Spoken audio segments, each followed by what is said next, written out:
आराध्य अरिहंत प्रभु के चरणों में अनंत अनंत आस्था के साथ वंदन।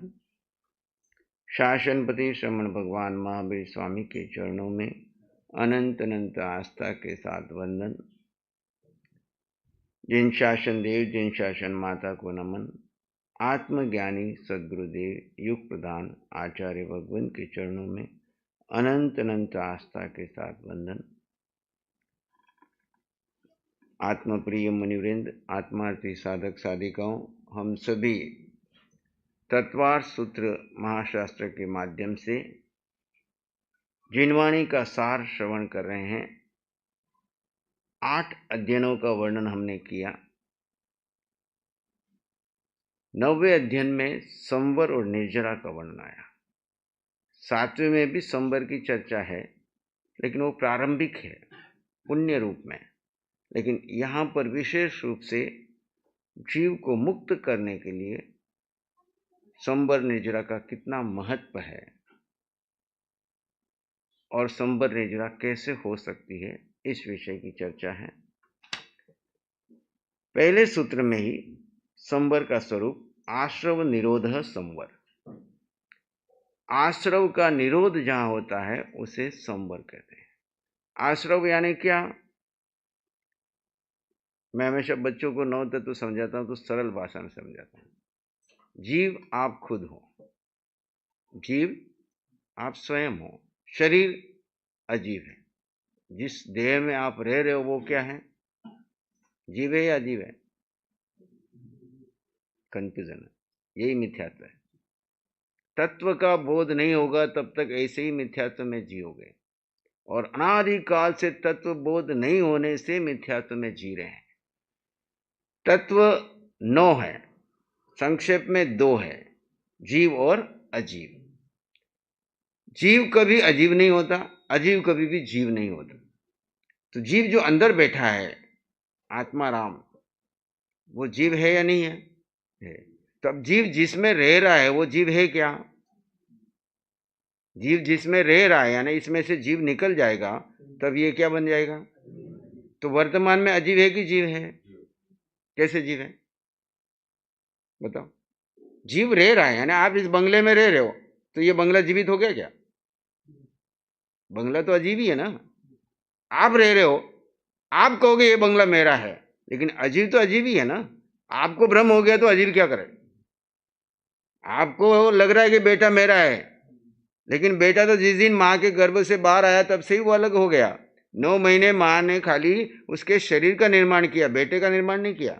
लेकिन माँ को भ्रम है, पिता को भ्रम है कि बेटा मेरा है, लेकिन बेटा तो साइकोलॉजिस्ट कहते हैं पहले दिन से माँ के यहाँ से नाभिक कट हुई तब से ही अलग होना शुरू हो गया। होते होते होते माँ को 25 साल के बाद जब उसकी कोई बहू आती है तब लगता है बेटा मेरे से उसने छीन लिया। लेकिन बेटा तो पहले दिन से ही क्या हो रहा था? माँ से दूर होता जा रहा था। अंदर था तो 24 घंटे उसकी श्वास के साथ जुड़ा था, बाहर आने के बाद खाली दूध के लिए याद करता है। उससे थोड़ा बड़ा होने के बाद खिलौने के लिए याद करता है। उससे थोड़ा बाद बड़ा होने के बाद घूमने के लिए याद करता है। थोड़ा बड़े होने के बाद स्कूल के लिए, फिर और बड़ा होने के बाद पैसे के लिए, और उसके थोड़ा बहुत होने के बाद अपने स्टेटस के लिए। स्टेटस बन गया, शादी हो गई, कमाने लग गया, अभी तुम कौन और मैं कौन, है ना। फिर कभी कभी अवसर अवसर पे याद करता है ना। और लेकिन माँ के अंदर में, पिता के अंदर में यही है, बेटा मेरा, बेटा मेरा।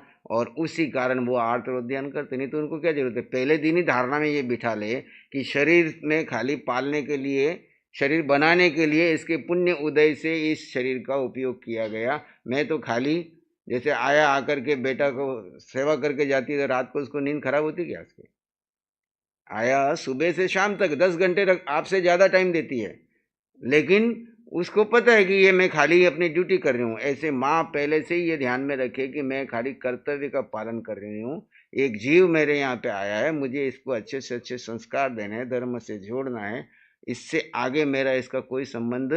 ये भी यात्री और मैं भी यात्री, तो फिर कभी आपको जीवन में दुख होगा? यात्री साथ में कितने दिन तक यात्रा करो? 21 दिन का टूर है, 31 दिन का टूर है। जिस दिन अलग होते हो कोई दुखी होते हो क्या? वो अपने रास्ते और आप अपने रास्ते। वापस कभी जिंदगी में याद भी नहीं करते। कभी मिल गए तो भूतकाल याद करोगे, हाँ आप और हमने साथ में यात्रा की थी, संयोग से वापस कहीं मिल गए तो, नहीं तो सब अपने अपने रास्ते। एक ट्रेन में 1000-1200 लोग होते हैं, किसका किससे संबंध, सब अपने अपने रास्ते आ रहे जा रहे। भले आपने पूरा समय शिखर का टूर साथ में कर लिया, फिर भी किसी से किसी का कुछ लेना देना। ऐसे ही जीव और अजीव का कुछ लेना देना नहीं है। संयोग के अधीन अजीव जीव को रहने के लिए एक पड़ाव मिलता है, जैसे साधु को विहार करते हुए पड़ाव मिलते हैं। कितने पड़ाव मिलते हैं वो याद रखता क्या साधु? कभी आप रिटर्न गए तो याद कर दो, अच्छा जी आपके यहाँ चतुर्मास किया था, आपने याद करा दिया तो याद करा दिया, नहीं तो वो अपने हाथ में। आप कौन हो क्या हो नहीं जाता, दो संघ के 2-4 आदमी का परिचय हो जाता है जो उनके 4 महीने काम पड़ता है, बाकी से क्या लेना देना। आते हैं, दर्शन करते हैं, चले जाते हैं। कोई गोचरी बेरा के जाता है, कोई कपड़ा बेरा के जाता है, कोई काम की सेवा करके जाता है, आगे निकल जाते हैं, उनसे कोई लेना देना नहीं। ऐसे हम सब यात्री हैं। तो जीव ये अंदर बैठा आत्मा, शरीर अजीव। अब दोनों मिथ्यात्व में आकर के इस अजीव शरीर के माध्यम से 2 तरह के कार्य करते हैं, शुभ और अशुभ। शुभ करे तो पुण्य, अशुभ करे तो पाप, दोनों भी कर्म। इनका आने का जो रास्ता है, जो संसार का कारण है, वो क्या है? आश्रव। संसार का कारण आश्रव, जिससे कर्म अंदर आते हैं। किसके साथ? आत्मा के साथ जुड़ते हैं। कब जुड़ते हैं? जब आप आश्रव को आने को रास्ता देते हो। आश्रव के कौन से हैं? तो मन वचन काया, काय वांग मन आश्रव। इसके पहले वाले अध्ययन में सूत्र है, या पहला सूत्र है, काय वांग मन कर्मयोग स आश्रव। दूसरा सूत्र दिया स आश्रव। काय वांग मन ये कर्मयोग है, और इससे ही कर्म का आश्रव होता है, और इसको रोकना ही संवर है। आश्रव निरोध संवर, पहला सूत्र दिया संवर में। आश्रव को रोकना संवर। संसार का कारण आश्रव, मोक्ष का कारण संवर। कारण बिना कार्य नहीं होता, कारण बिना कार्य नहीं होता। तो कारण क्या है? संसार का कारण आश्रव, मन वचन काया के योगों को चंचल करके किसी को अपना मानना, किसी को पराना मानना, अच्छा करना, बुरा करना, शुभाशुभ क्रियाएं करनी, ये सब आश्रव। और इनको रोक देना संवर। और पुराना जो माल इकट्ठा किया हुआ है उसको खाली करना तपसा निर्जराच। वो बताते ना उदाहरण देकर के कि एक तालाब है, शास्त्रकार दृष्टांत देते हैं कि एक तालाब में पानी भरा पड़ा है। अब पानी को खाली करना है तो आप क्या करते हैं? नाले खोल देते हैं। लेकिन उधर से आने के रास्ते चालू है तो तालाब कभी खाली होगा क्या? तो पहले क्या करते हैं? आने के रास्ते पे बंद लगाते हैं और इधर से खोल देते हैं, लेकिन फिर भी स्टोर रहता है अंदर। क्या करते हैं? नालों से पानी निकल गया, लेकिन कुछ एक सीमा पे आके पानी रुक जाता है। अब उस पानी को खाली कैसे करना? या तो ऑटोमेटिक ऊपर से धूप पड़ के जेठ महीने की गर्मी से वैशाख जेठ की गर्मी में वो खाली हो जाते हैं, सूख जाते हैं। या फिर आप पंप लगा करके क्या करते हैं? उस पानी को बाहर निकालते हैं, जिससे वो पानी पूरा खाली हो जाए। तो पंप लगाना यानी क्या है? या जेठ महीने की गर्मी पड़ना क्या है? वो तप है। तपसा निर्जराच। निर्जरा, तप से निर्जरा भी होती है और संवर भी होता है, अगला सूत्र आएगा। तो उससे वो खाली करते हैं, वो निर्जरा है। इस अध्ययन में संवर और निर्जरा का वर्णन है। और उसके बाद बंध और मोक्ष, आश्रव के साथ बंध जुड़ा हुआ है। बंध होगा नहीं तो सब कर्म खाली हो जाएंगे, तो फिर जीव क्या हो जाएगा? मुक्त हो जाएगा। बस इतनी ही प्रक्रिया समझनी है। ये समझ गई और इसको जी लिया तो मोक्ष में देरी नहीं है। और ये समझा नहीं और 32 आगम पढ़ते रहे, पढ़ाते रहे, और इस 9 तत्व को समझ करके जिया नहीं, तो भगवान कहते हैं मुक्ति होने वाली नहीं है। क्योंकि पहले मैं हूं कौन ये जानो। अपने को जान लिया तो पराया अपने आप ही आपको बोध हो जाएगा। जो पराया है उसको पराया मानो। पराये को अपना मानना ही तो मिथ्यात्व है। पराये के साथ अटैचमेंट करना ही तो मोह है। और मोक्ष में बाधक कौन है? मोह कर्म बाधक, मिथ्यात्व और मोह। इन दोनों को क्या करना है? जान करके समझ करके मोह और मिथ्यात्व को तो छोड़ना है, इसको तो हे करना है। और उपादेय में क्या करना है? आत्मा को जान करके आत्मा में ठहरना है। इतना सा काम करना है, और कोई लंबा चौड़ा काम नहीं है। मोक्ष में आपको फैक्ट्रियां नहीं खोलनी वहां पे जाकर। यहाँ फैक्ट्रियां खोलनी पड़ रही है, ये खोलूं वो खोलूं, ये करूं वो करूं। वहां तो कुछ नहीं करना, न मन से, न वचन से, न काया से। न मन से, न वचन से, न काया से। अभी तीनों योगों से कुछ न करो और जीव जीव में रह जाए। अभी इसी क्षण तुम मुक्त हो, इसी समय मुक्ति का सुख अनुभव करते हो। अशरीर मोक्ष होगा तब होगा। सशरीर मोक्ष कब होगा? कि वर्तमान में आश्रव को रोक करके संवर और निर्जरा का प्रयोग करते जाओ। संवर, वास्तविक संवर क्या है? जीव का जीव में स्थित रहना। और जितनी देर संवर में, स्वभाव में स्थित रहते हो, उतनी देर निर्जरा चलती है, और उसी समय आप उस अनंत सुख का, केवली जैसे सुख का अनुभव करते हो। तो ये नहीं है कि आप मोक्ष अगले भाव में जाओगे, महाविद्य में जाओगे तब जाओगे। अभी वर्तमान में पहले मोक्ष का अनुभव करो। इसी समय आनंद का, शांति का, सुख का, समृद्धि का, संपन्नता का मुझे कुछ चाहिए ही नहीं, वही शहंशाह है। शहंशाह कौन है? जिसको कछु न चाहिए वो शहंशाह। और मुझे ये चाहिए, मुझे ये चाहिए, मुझे वो चाहिए, सब याचक। हम क्या हैं? याचक है कि समृद्ध है? बोलो। हम हैं समृद्ध, पर अज्ञानवश याचना कर रहे। कभी पत्नी से याचना करते, कभी पति से याचना करते, कभी पड़ोसी से, कभी बच्चों से, कभी वस्तुओं से, कभी व्यक्तियों से, कभी स्थान से, कभी गुरुजनों से, कभी नौकार मंत्र पढ़ के, कभी लोगस पढ़ के, कभी भक्तामर पढ़ के। क्या कर रहे हैं हम? याचना नहीं कर रहे हैं। याचना कर रहे हैं तो हम याचक हैं। जबकि भगवान ने पहले तत्व में बताया, तुम जीव हो और तुम मुझ में और तुझ में कोई अंतर नहीं है। अब मैं याचक नहीं तो तुम याचक क्यों बन रहे हो? भगवान याचक है क्या? तुम्हारी पूजा मांगते हैं, तुम्हारी अर्चना मांगते हैं? ये तो पंडित लोगों ने धंधा बना रखा है कि ये पढ़ाई करो, ये पूजा पढ़ाओगे तो ये काम हो जाएगा, ये काम हो जाएगा। भगवान को कोई पूजा नहीं चाहिए, कोई अर्चना नहीं चाहिए, तुम्हारी कोई प्रार्थना नहीं चाहिए। भगवान तो कहते तुम मेरे जैसे हो, आईने में देखो, जैसे मैं मुक्त हुआ तुम भी ये विधि का प्रयोग करो, बैठो, अभी मुक्ति का आनंद लो। तुम और मुझ में कोई अंतर नहीं है। जैन दर्शन और अन्य दर्शनों में अंतर क्या है?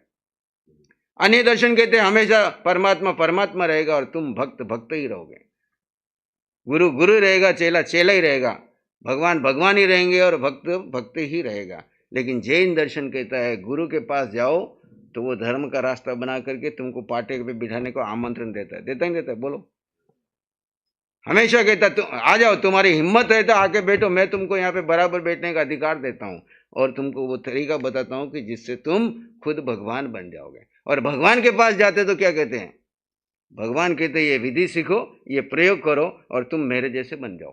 भगवान ये नहीं कहते कि मैं अकेला ही भगवान बना, तुम हमेशा नीचे बैठे रहना, तुम कभी परमात्मा नहीं आ। केवली भगवान कहते हैं ये मुक्त होने की विधि है, संवर और निर्जरा की साधना करो, तुम स्वभाव में आ जाओ और अभी केवली जैसा सुख करो और सर्व कर्म क्षय करके सिद्धा जैसो जीवे जीव सोई सिद्ध। तुम भी सिद्ध शिला में जा सकते हो, मैं भी जाऊंगा, तुम भी जाओ। ये है जैन दर्शन की महत्ता। विशेष सब दर्शनों में विशेष महत्ता जैन दर्शन की यही है कि तुम खुद अपने स्वरूप को जानो, खुद अपने पराक्रम से, खुद पुरुषार्थ से परमात्मा बन जाओ। तुम यहाँ पे किसी की कृपा से नहीं होगा। हाँ, गुरु कृपा से, पुण्य से गुरु मिलते हैं और गुरु भगवान से जोड़ देते हैं। गुरु का काम कितना है? भगवान से जोड़ देते हैं और भगवान तुमको भगवान बनने की विधि बता देते हैं और तुम खुद पराक्रम करके भगवान बन जाते हो। ऐसे कितने भगवान बने अभी तक? बोल भाई प्रकाश, कितने भगवान बने? ऐसे अनंत बन गए, एक भी नहीं, अनंत बन गए, अनंत बनेंगे, अनंत सिद्ध। पढ़ते हैं ना प्रतिक्रमण में, नमो अनंत 24 जिन सिद्ध अनंता करोड़, नमो अनंत 24 जिन सिद्ध अनंता करोड़। कितने हो गए? अनंत करोड़ों सिद्ध हो गए, अनंत 24 हो गई। और मैं भी इसी मार्ग पे चल करके बनूंगा। इसमें देर नहीं है, सिर्फ खाली अपने पराक्रम को फोड़ने की जरूरत है।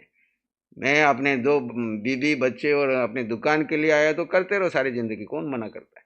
अनंत जन्मों में यही किया, करते रहो। जिस दिन तुम जागोगे नहीं मैं तो अपने लिए आया हूं, अपने लिए यानी किसके लिए? अपना कौन है? जीव के सिवाय अपना कोई नहीं, जीव के सिवाय अपना कोई नहीं। मैं जीव अकेला हूं, मैं जीव अकेला हूं। जीव के पास जीव के अलावा अन्य कोई नहीं, जीव अकेला है। आप अकेला हो, तेरे मरे अकेला हो, इसका मतलब क्या है? ये घर बार छोड़ के भागना नहीं है। आप अकेला है ना? कौन? मैं जीव अकेला, और अकेले ही आया और अकेले ही जाऊंगा। बोलो, कोई आया तुम्हारे साथ? मम्मी के साथ जब घर में आए तो कोई दूसरा आया तो साथ में, और दूसरा आया तो वो अपनी दुकान लेके आया। मान लीजिए कभी जुड़वा भी आए तो वो अपना कर्म लेकर के अपनी दुकान लेके आया, तुम्हारे लिए नहीं आया। वो किसी कर्म के साथ वह आ भी गया तुम्हारे साथ में, तो वो उसका अपना शरीर बना रहा है, तुम अपना शरीर बना रहा है, तुम वो अपने कर्म भोग रहा है, तुम अपने कर्म भोग रहे हो। जीव अकेला था और अभी वर्तमान में भी अकेला है। तुमको भ्रम हो गया है कि ये माँ मेरी है, पत्नी मेरी है, बच्चे मेरे हैं, परिवार मेरा है, दुकान मेरी है। वो कोई तुम्हारे थे नहीं, है नहीं, होंगे नहीं।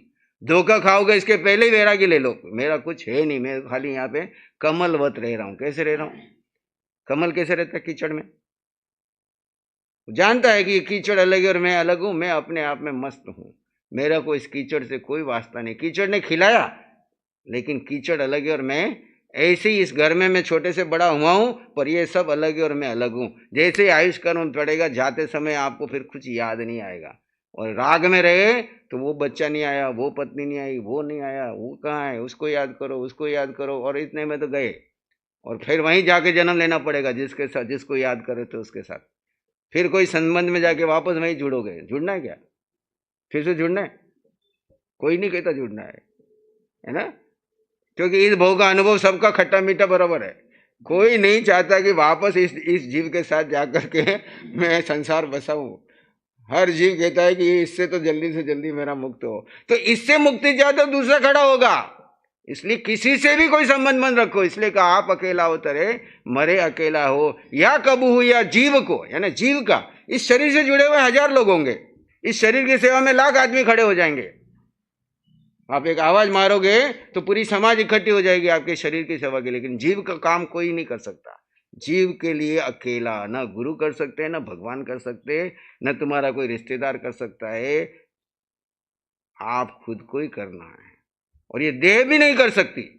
देह भी पर है, पराई है। जब तक देह को अपनी मानोगे तब अकेले नहीं हो, तब दो हो। जीव और जड़ का भेद जब तक नहीं करोगे, मोक्ष की यात्रा ही शुरू नहीं होगी। अभी ध्यान शिविर चल रहा है हरिहर नगर में, नासिक में, कुप कला में, वो लोग भी जुड़े हुए हैं।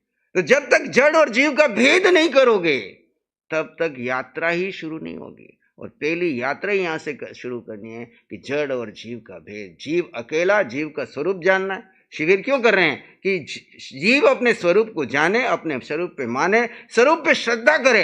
पर के प्रति जो श्रद्धा है उसको पर को पराया माने। पर को पराया मानना, पर से दुश्मनी नहीं है, उसको साधन मान के उपयोग करना। जैसे गाड़ी लेकर के आप यहाँ आए हो, तो आपको पता है गाड़ी मुझे खाली ये यहाँ तक छोड़ने के लिए, इस गाड़ी को लेकर मैं स्थानक में नहीं जा सकता, इस गाड़ी को लेकर के आगे कहीं नहीं जा।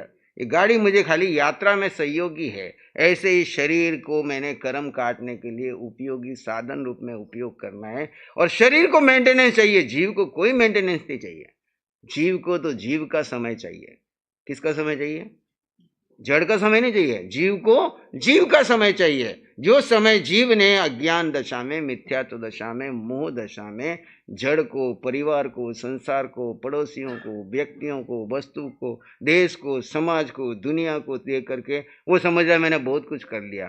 केवलियों की दृष्टि में तो हमने यात्रा ही शुरू नहीं की, हम पर में ही उलझे रहे। और उसके कारण कर्म का भंडार साथ लेके जाएंगे। कि कर्म न ले जाना पड़े, इसके लिए कहा आश्रव निरोध संवर। आश्रव कर्मों का आगमन का निरोध संवर है। आश्रव को रोकना संवर है। संवर का अर्थ है निरोध, यानी रुकना। नए कर्म आश्रव के माध्यम से आत्म प्रदेश में प्रवेश करते हैं।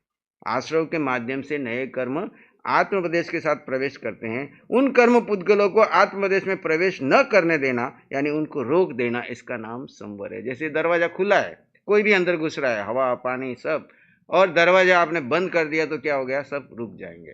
आचार्य